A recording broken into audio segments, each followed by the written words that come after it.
नमस्कार। अगर किसी व्यक्ति का पीआर विज्ञापन अच्छा है तो वो खराब से खराब चीज़ को भी अच्छी तरीके से बेच सकता है।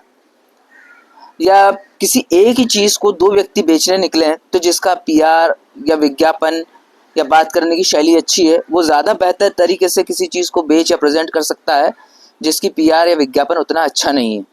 और ये सिर्फ चीज़ों को लेकर नहीं, व्यक्ति स्वयं को भी कैसे समाज में प्रेजेंट करता है, ये भी एक पीआर या खुद का विज्ञापन कैसे करता है, ये उसकी एक बहुत बड़ी स्किल होती है।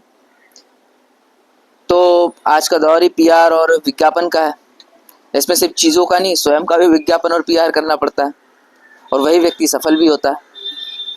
तो आज का जो व्यंग है वो इसी चीज़ पर है। तो चलिए शुरू करते हैं। टार्च बेचने वाले।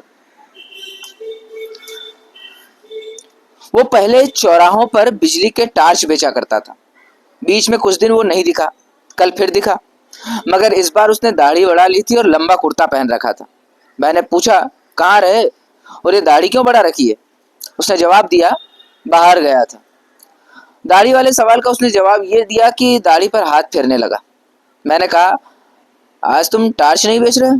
उसने कहा, वो काम बंद कर दिया। अब तो आत्मा के भीतर टॉर्च जल उठा है। ये सूरज छाप टॉर्च अब व्यर्थ मालूम होते हैं। मैंने कहा, तुम शायद संन्यास ले रहे हो। जिसकी आत्मा में प्रकाश फैल जाता है वो इसी तरह हरामखोरी पर उतर आता है। किससे दीक्षा ले आए? मेरी बात से उसे पीड़ा हुई। उसने कहा, ऐसे कठोर वचन मत बोलिए, आत्मा सबकी एक है। मेरी आत्मा को चोट पहुंचाकर आप अपनी ही आत्मा को घायल कर रहे हैं। मैंने कहा, यह सब तो ठीक है, मगर ये तो बताओ कि तुम एकाएक कैसे कैसे हो गए? क्या बीवी ने तुम्हें त्याग दिया? क्या उधार मिलना बंद हो गया? क्या साहूकारों ने ज्यादा तंग करना शुरू कर दिया? क्या चोरी के मामले में फंस गए हो? आखिर बाहर का टॉर्च भीतर आत्मा में कैसे घुस गया? उसने कहा, आपके सब अंदाज गलत है। ऐसा कुछ नहीं हुआ। एक घटना हो गई है जिसने जीवन बदल दिया है। मैं उसे गुप्त रखना चाहता हूँ, पर क्योंकि मैं आज ही यहाँ से दूर जा रहा हूँ इसलिए आपको सारा किस्सा सुना देता हूँ। उसने बयान शुरू किया। 5 साल पहले की बात है। मैं अपने एक दोस्त के साथ हताश एक जगह बैठा था। हमारे सामने आसमान को छूता हुआ एक सवाल खड़ा था। वो सवाल था, पैसा कैसे पैदा करें? हम दोनों ने उस सवाल की एक एक टांग पकड़ी और उसे हटाने की कोशिश करने लगे। हमें पसीना आ गया पर सवाल हिला भी नहीं। दोस्त ने कहा, यार इस सवाल के पांव जमीन में गहरे गड़े हैं, ये उखड़ेगा नहीं, इसे टाल जाए। हमने दूसरी तरफ मुंह कर लिया पर वो सवाल फिर हमारे सामने आकर खड़ा हो गया। तब मैंने कहा, यार ये सवाल टलेगा नहीं, चलो इसे हल ही करते हैं। पैसा पैदा करने के लिए कुछ काम धंधा करें। हम इसी वक्त अलग अलग दिशाओं में अपनी अपनी किस्मत आजमाने निकल पड़े। 5 साल बाद ठीक इसी तारीख को इसी वक्त पर हम यहाँ मिले। दोस्त ने कहा, यार साथ ही क्यों न चलें? मैंने कहा, नहीं, किस्मत आजमाने वालों की जितनी पुरानी कथाएं मैंने पढ़ी हैं सब में वे अलग अलग दिशा में जाते हैं। साथ जाने से किस्मतों के टकरा कर टूटने का डर लगा रहता है। तो साहब हम अलग अलग चल पड़े। मैंने टॉर्च बेचने का धंधा शुरू कर दिया। चौराहे पर या मैदान में लोगों को इकट्ठा कर लेता और बहुत नाटकीय ढंग से कहता, आजकल सब जगह अंधेरा छाया रहता है, रातें बेहद काली होती, अपना ही हाथ नहीं सूझता, आदमी को रास्ता नहीं दिखता, वो भटक जाता है, उसके पांव कांटों से बिंध जाते हैं, वो गिरता है और उसके घुटने लहूलुहान हो जाते हैं। उसके आसपास भयानक अंधेरा है। शेर और चीते चारों तरफ घूम रहे हैं, सांप जमीन पर रेंग रहे हैं, अंधेरा सबको निगल रहा है। अंधेरा घर में भी है। आदमी रात को पेशाब करने उठता है और सांप उसका पांव पकड़ जाता है। सांप उसे डस लेता है और वो मर जाता है। आपने तो देखा ही है साहब कि लोग मेरी बातें सुनकर कैसे डर जाते थे। भर दोपहर में वे अंधेरे के डर से कांपने लगते थे। आदमी को डराना कितना आसान है। लोग डर जाते तब मैं कहता, भाइयों ये सही है कि अंधेरा है मगर प्रकाश भी है। वही प्रकाश मैं आपको देने आया हूँ। हमारी सूरज छाप टॉर्च में वो प्रकाश है जो अंधकार को दूर भगा देता है। इसी वक्त सूरज छाप टॉर्च खरीदो और अंधेरे को दूर करो। जिन भाइयों को चाहिए हाथ ऊंचा करें। साहब मेरे टॉर्च बिक जाते और मैं मजे में जिंदगी गुजारने लगा। वायदे के मुताबिक ठीक 5 साल बाद मैं उस जगह पहुंचा जहां मुझे दोस्त से मिलना था। वहां दिन भर मैंने उसकी राह देखी, वो नहीं आया। क्या हुआ? क्या वो भूल गया या वो इस असार संसार में नहीं है? मैं उसे ढूंढने निकल पड़ा। एक शाम जब मैं एक शहर की सड़क पर चला जा रहा था, मैंने देखा कि पास के मैदान में खूब रोशनी है और एक तरफ मंच सजा है, लाउड स्पीकर लगे हैं। मैदान में हजारों नर नारी श्रद्धा से झुके बैठे हैं। मंच पर सुंदर रेशमी वस्त्रों से सजे हुए एक भव्य पुरुष बैठे हैं। वे खूब पुष्ट हैं, सवारी हुई लंबी दाढ़ी है और पीठ पर लहराते लंबे केश हैं। मैं भीड़ के एक कोने में जाकर बैठ गया। भव्य पुरुष फिल्मों के संत लग रहे थे। उन्होंने गुरु गंभीर वाणी में प्रवचन शुरू किया। वह इस तरह बोल रहे थे जैसे आकाश के किसी कोने में से कोई रहस्यमय संदेश उनकी कान में सुनाई पड़ रहा है, जिसे वे भाषा दे रहे हैं। वे कह रहे थे, मैं आज मनुष्य को एक घने अंधकार में देख रहा हूँ। उसके भीतर कुछ बुझ गया है। यह युग ही अंधकार में है। यह सर्वग्राही अंधकार संपूर्ण विश्व को अपने उदर में छिपाए। आज मनुष्य इस अंधकार से घबरा उठा है। वो पथभ्रष्ट हो गया है। आज आत्मा में भी अंधकार है।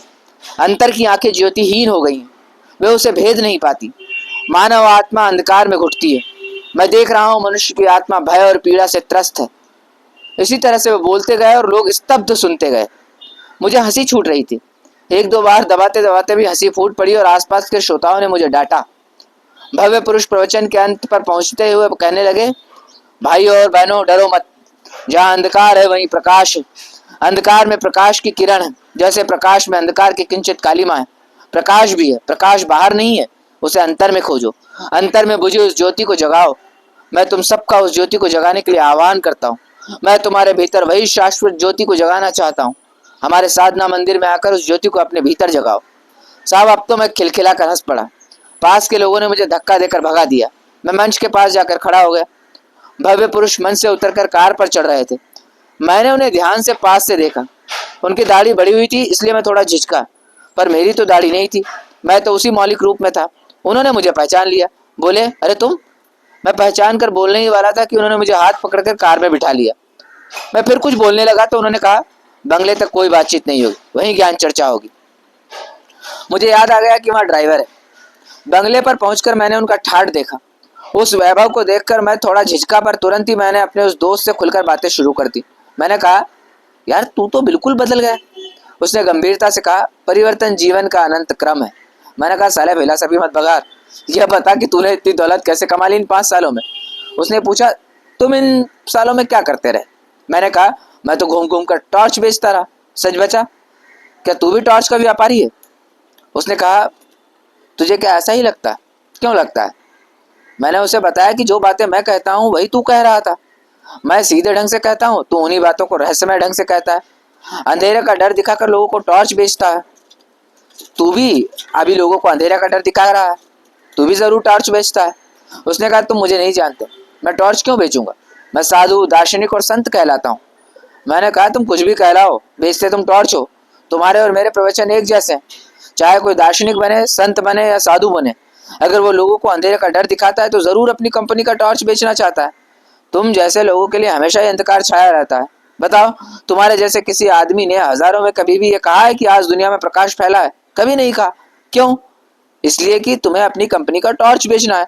मैं खुद दोपहर भर लोगों से कहता हूँ कि अंधकार छाया है। बता, किस कंपनी का टॉर्च बेचता है? मेरी बातों ने उसे ठिकाने पर ला दिया था। उसने सहज ढंग से कहा, तेरी बात ठीक ही है। मेरी कंपनी नई नहीं है, सनातन है। मैंने पूछा, कहाँ है तेरी दुकान? नमूने के लिए एक और टॉर्च तो दिखा। सूरज छाप टॉर्च से बहुत ज्यादा बिकती है क्या तेरी टॉर्च? उसने कहा, उस टॉर्च की कोई दुकान बाजार में नहीं है। वो बहुत सूक्ष्म है, मगर कीमत उसकी बहुत मिल जाती है। तू 1-2 दिन रह तो मैं तुझे सब समझा देता हूँ। तो साहब, मैं 2 दिन उसके पास रहा। तीसरे दिन सूरज छाप टॉर्च की पेटी को वहीं नदी में फेंक कर नया काम शुरू कर दिया। वो अपनी दाढ़ी पर हाथ फेरने लगा। बोला, बस 1 महीने की देर और है। मैंने पूछा, तो आप कौन सा धंधा करोगे? उसने कहा, धंधा वही करूंगा, यानी टॉर्च बेचूंगा। बस कंपनी बदल रहा हूँ।